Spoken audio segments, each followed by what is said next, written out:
La mañanera de Ángel correspondiente al lunes de la semana que hoy, como suelo decir, laboralmente hablando, comienza. Lunes 21 de marzo del año 2022. Como dice el refrán, algo así como: no hay plazo que no se cumpla, ni fiesta que no llegue, alguna cosa así. Pues hoy, 21 de marzo, se cumple una de las bravatas más conocidas o más citadas en las últimas semanas del bulto López Obrador.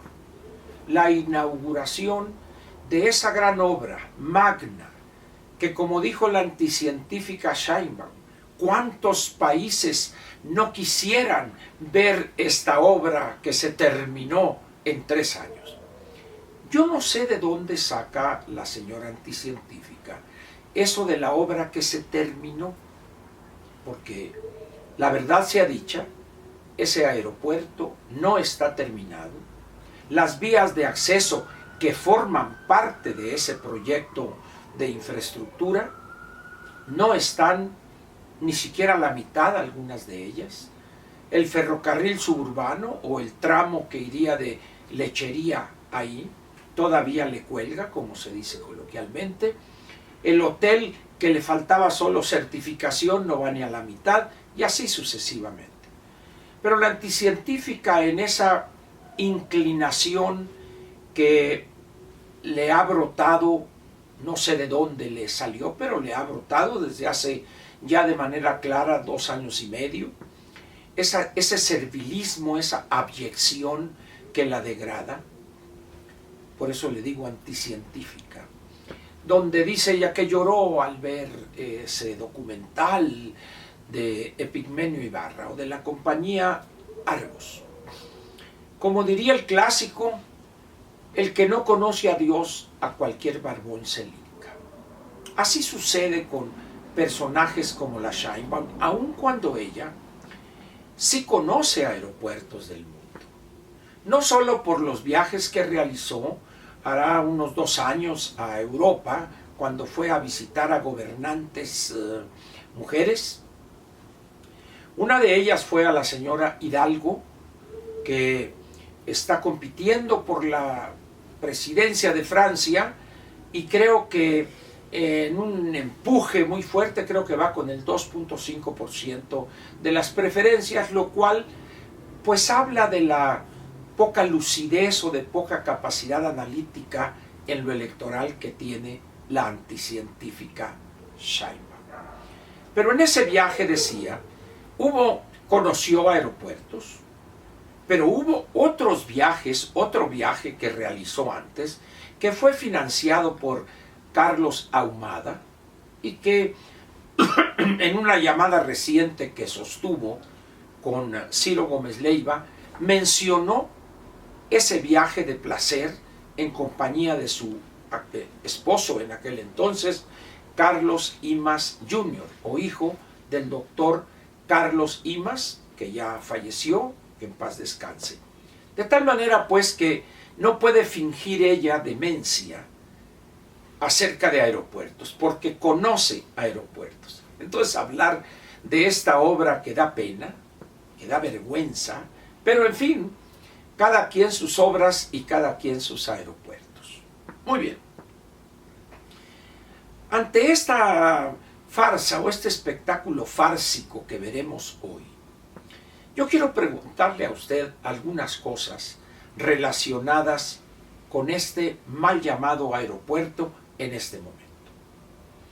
¿Cuánto tiempo piensa usted que va a durar el tema en la agenda política nacional?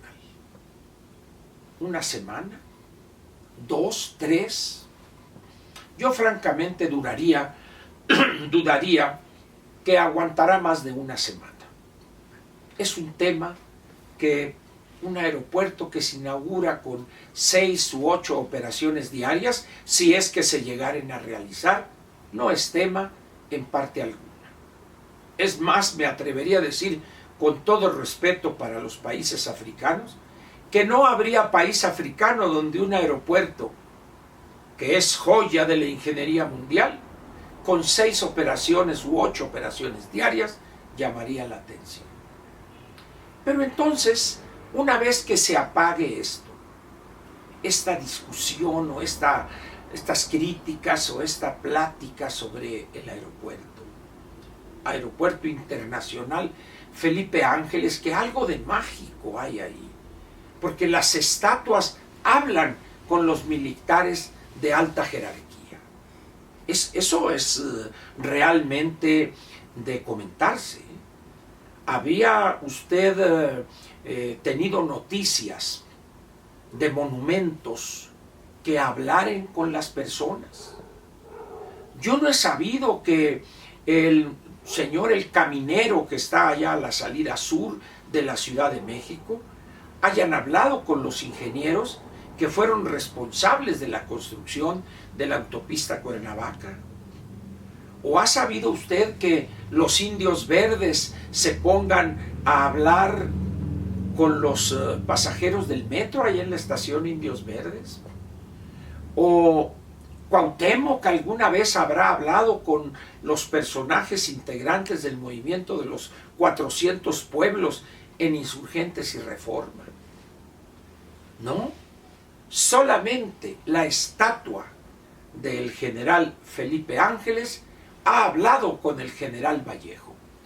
Yo no sé si este ridículo ameritaría bajarle de grado al general, pero habría que pensarlo, quizá fuere conveniente, porque un general de alta jerarquía, que nomás son 3, brigadier, de brigada y de división, ¿no? Son los 3 generales que tenemos, y que uno de ellos platique con las estatuas, no habla bien de sus facultades mentales.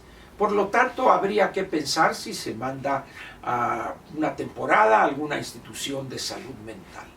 A no ser que sea él, como dice aquella canción que hizo éxito Javier Solís, si me llaman el loco, como dice, abrazado de un árbol le platico mis penas, como aquellas parejas en el oscuro jardín. Si me llaman el loco, bueno, pues así está el general Vallejo. Pero volvamos al tema.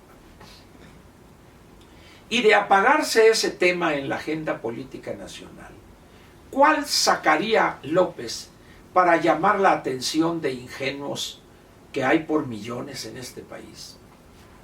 ¿Se referirá él alguna vez a la nueva proyección de crecimiento para la economía mexicana este año, ahora en el documento llamado Precriterios, que el gobierno federal está obligado a entregar al Congreso a más tardar el 31 de este mes? ¿Qué pasará si Hacienda baja la estimación del crecimiento del PIB para este año al 2.3, 2.4? ¿Dónde habría quedado ese 4.1 o el 5%? ¿No le parece a usted un tema interesante? Ojalá y el presidente nos hiciera el favor de comentar acerca de ese potencial tema que estará en la agenda pública a partir del 1 o el 2 día de abril. Pero habría otro tema. ¿Qué va a opinar el presidente en relación con este enfriamiento de las relaciones diplomáticas con Estados Unidos a raíz de estos planteamientos que hizo el embajador de aquel país en México, el señor Ken Salazar, en una reunión que se celebró en Washington hace unos cuantos días? ¿Le contestará? ¿Se quedará callado? ¿Qué pensará? ¿No sería interesante que nos comentara el presidente acerca de esta situación con la caída de los ingresos del erario como consecuencia de este absurdo de dejar de cobrar totalmente el IEPS y una parte del ISR y el IVA que de manera provisional cada mes enteran a Hacienda o al SAT las estaciones de servicio?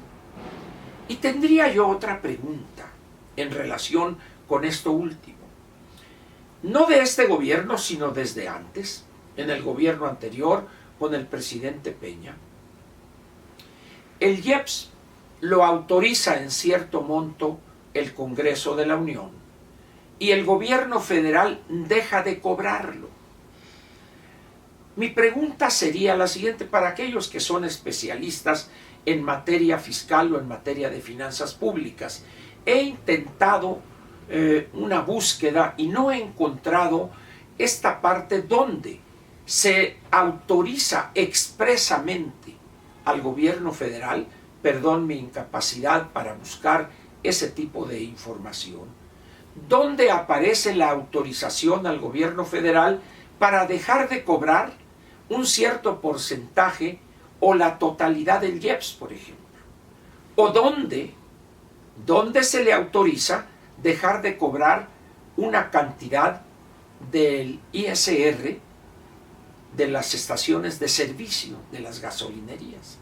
Creo que sería importante que el presidente nos informare también de esto, o quizá el Benito Juárez, responsable de esto, saliere a informarnos. ¿Para qué le doy más preguntas? Yo creo que con esas, para esta semana y parte de la que viene, quizá, podríamos estar discutiendo en la agenda pública. Mientras tanto, por allá algunos despistados, algunos loquitos, todavía están metidos en esta perversidad, en esta engañifa de la revocación de mandato. Vamos a dejarlos que sigan en ese esfuerzo fútil e inútil. Lo que sí es de sorprender es la ingenuidad en pensar que efectivamente cabría la posibilidad de quitar o de revocar el mandato de López. Y dice uno, ¿de dónde van a sacar esos 37 millones de ciudadanos que acudan a votar? Jamás dicen eso, jamás, no lo dicen. ¿Por qué? Porque saben perfectamente que no se van a lograr. Y termino diciéndole lo siguiente, y este es un mensaje al bulto, relacionado con su ignorancia constitucional. Él dice, salgan a votar para que yo me vaya, y si no es el 40% no importa, si la mayoría vota porque me fuere, yo me voy. No, presidente, está usted equivocado, como lo está en muchísimas cosas por su ignorancia. El artículo 86 explícitamente dice cuándo es válida la salida del presidente de la República, por supuesto, por renuncia, por causa grave que la calificaría el Congreso de la Unión, no un demagogo y un cobarde para aguantar todo su periodo, como lo marca el artículo 83 de la Constitución. Yo creo que con estos temas y estas preguntas podemos sacar adelante la semana. Por lo pronto, muchas gracias y lo espero mañana martes.